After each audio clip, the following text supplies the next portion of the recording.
Hey everybody, I'm back with an unboxing. This is the Vivo X21. So this is just like the Vivo V9 that I tested about a month and a half ago, except it's more high-end because it has a fingerprint reader under the screen. So I said I was very busy the last couple of days ago, and I am. So in addition to this, I'm also testing this, the Planet Gemini. This is really cool. It's like a little mini laptop. So I'll have a video on this in a couple of days maybe, but right now I'm going to focus on the Vivo X21.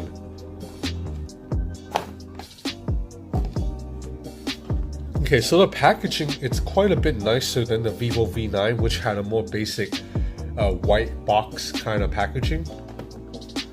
And you see right here, Vivo, it's an official sponsor of the FIFA World Cup, Russia 2018.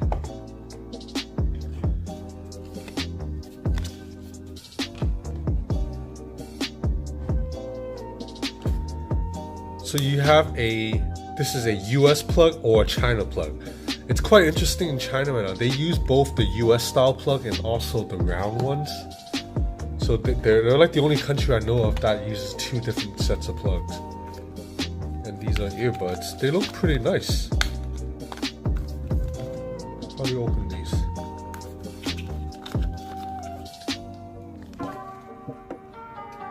Okay, so the shape looks a little bit unique, like a little bit like alien shaped. I'll put these to the side. So these must be USB-C headphones, because I don't think this phone has a headphone jack. I'm gonna put the phone to the side first and then open the rest. This is a nice box.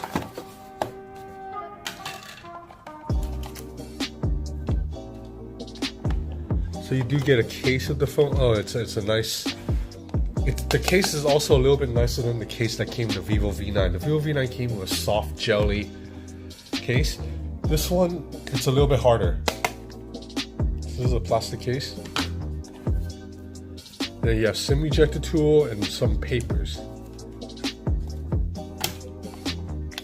And then you have right here the USB-C cable, I believe.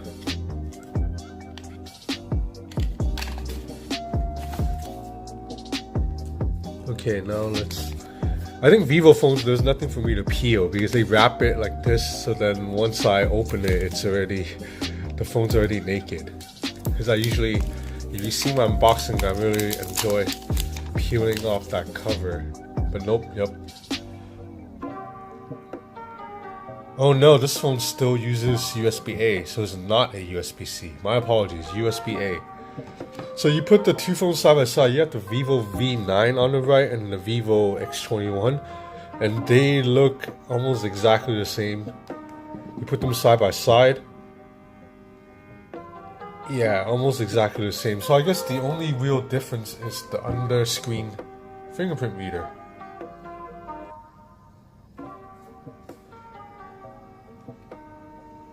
Except, and the Vivo V9 has a headphone jack.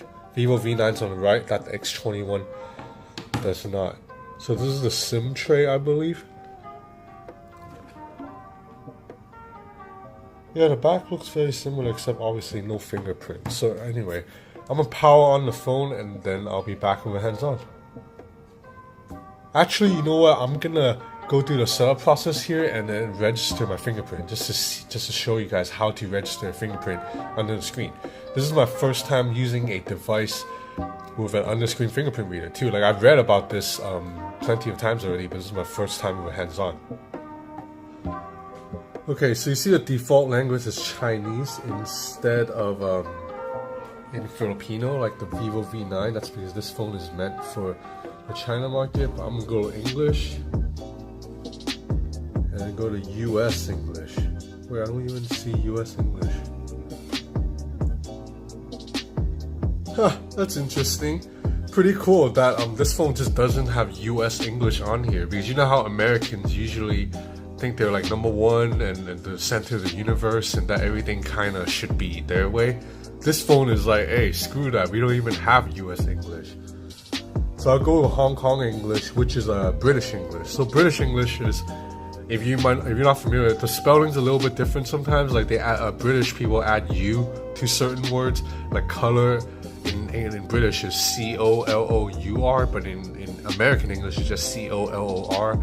And there's also a lot less Z in British English. They use S, and also Z in I think British people call it Z. So yeah, just difference here and there, and also the words they use. Like instead of waiting in line, like an American would say, you say waiting in a queue.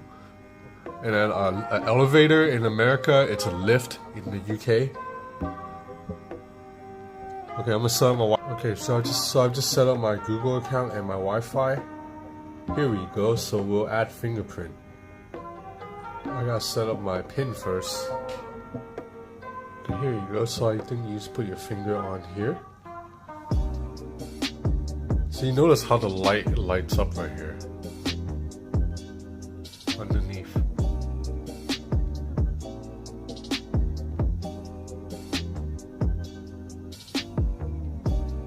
You have to move. So your registering is just the same, except you can tell it's a little bit slower already, because you know how on a normal fingerprint sensor it picks it up a lot faster.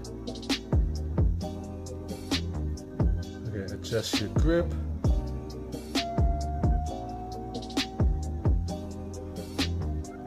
Personally, I think this tech might still be a year or two away, because from what I've read on this phone, and also the Huawei Mate design Porsche design Mate, the fingerprint reader under the screen is just not that fast, and you know, ultimately speed is still important.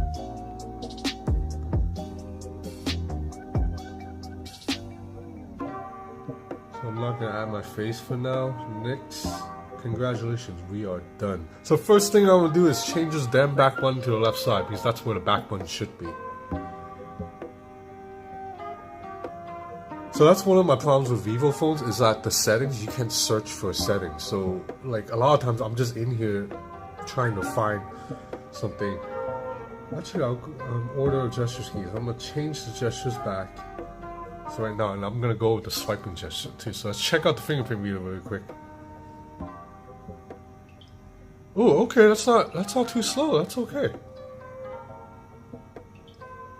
Wow. Let's try again.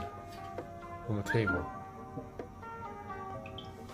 Yeah, so that took a little bit longer, but this is not bad at all. I thought it would be a lot slower actually. But you do have to press it kind of hard, I think. Actually, no, I'm wrong on that too. You can just put your finger on it. Oh, this is really damn cool. So you look at the display, I can't see the embedded fingerprint reader underneath. Although I believe if you go out to the sun and you have like an all black background, you'll be able to see a little bit, but definitely not a deal breaker so far. This is really cool. Wow. Okay, I'm gonna play with the phone. I'll be back with hands on. Hey guys, I'm back.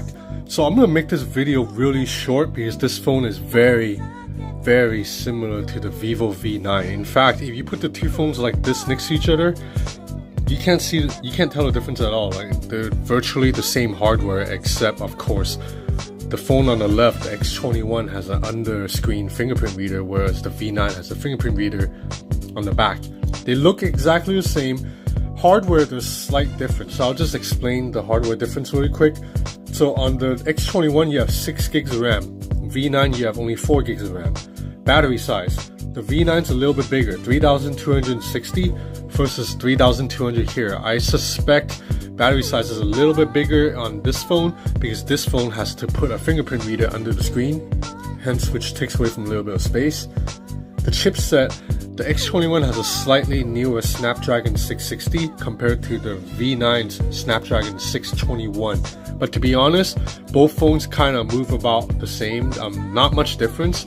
This phone's a little bit smoother because of 6 gigs of RAM. That's only when you push things. Otherwise, go on Instagram, Facebook, exactly the same. The camera is actually a little bit different in terms of specs. The V9 surprisingly has a technically more powerful camera. It has a 16 megapixel shooter with a 5 megapixel telephoto lens and a 24 megapixel selfie camera.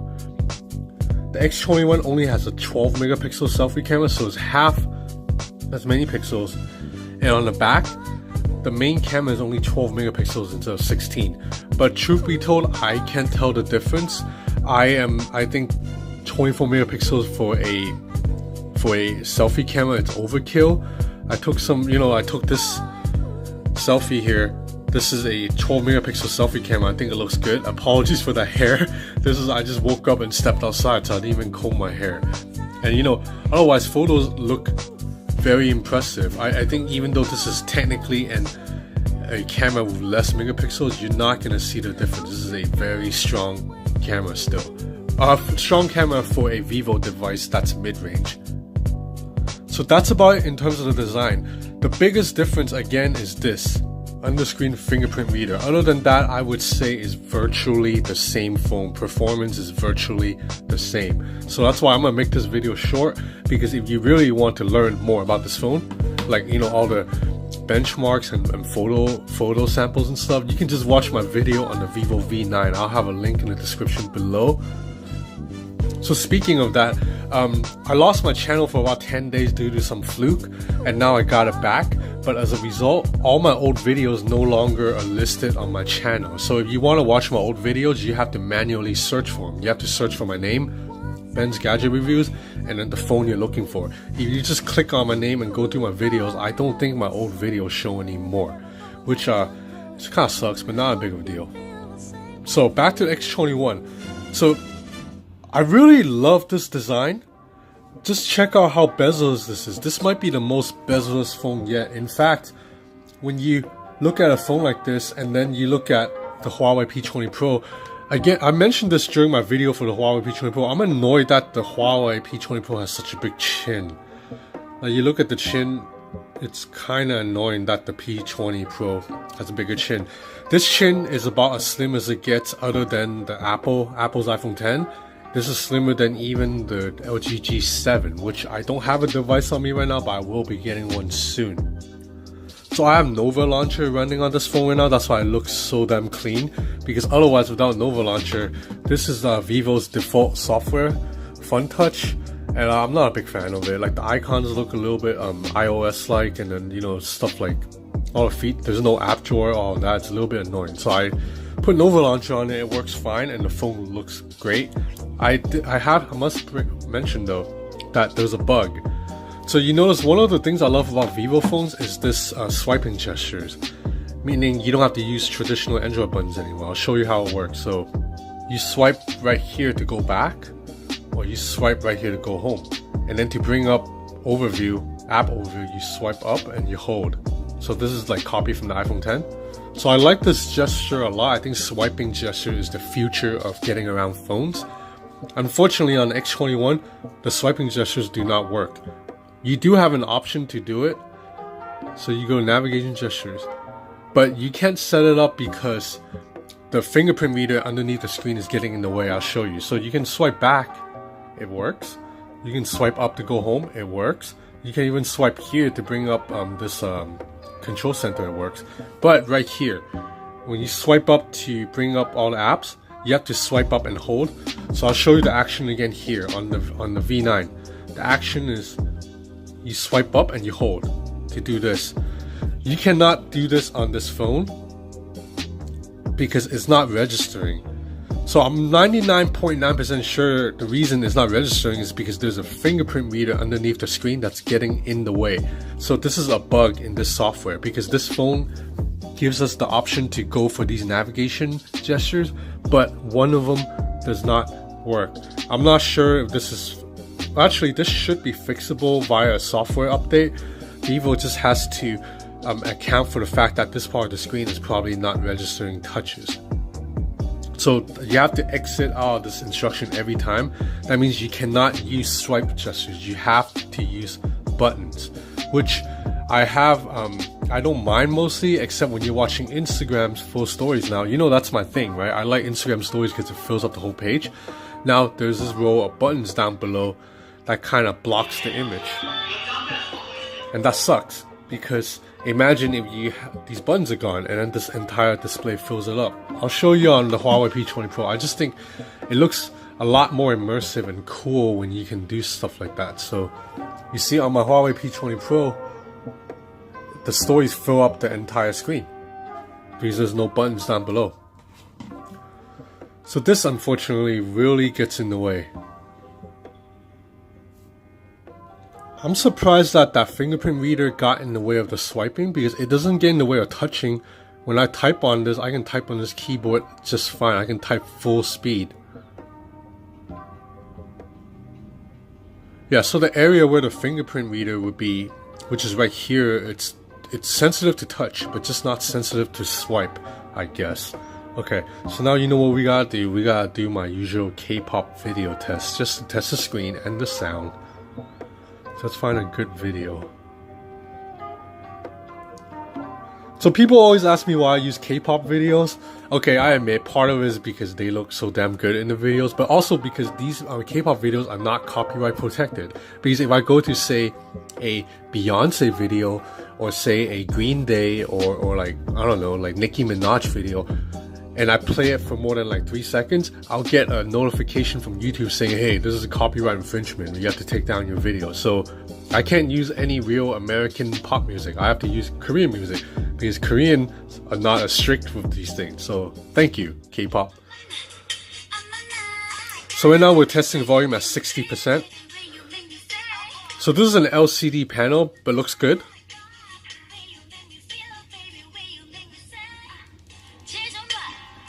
Max volume. Single speaker grill, so you can muffle it, but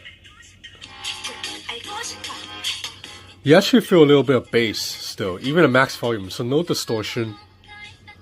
Looks good, except there's a this phone doesn't let you expand the video full screen, which sucks because you have these let me go to the area of the video that's wide. So you notice that there's these giant black bars on the right and left. You cannot stretch the video to fill it up, which sucks because this is such an immersive screen. Again, I want my videos to fill full screen. So that's about it. The camera, as I showed you, is pretty solid. If you want to see more photo samples, check out my Vivo V9 video.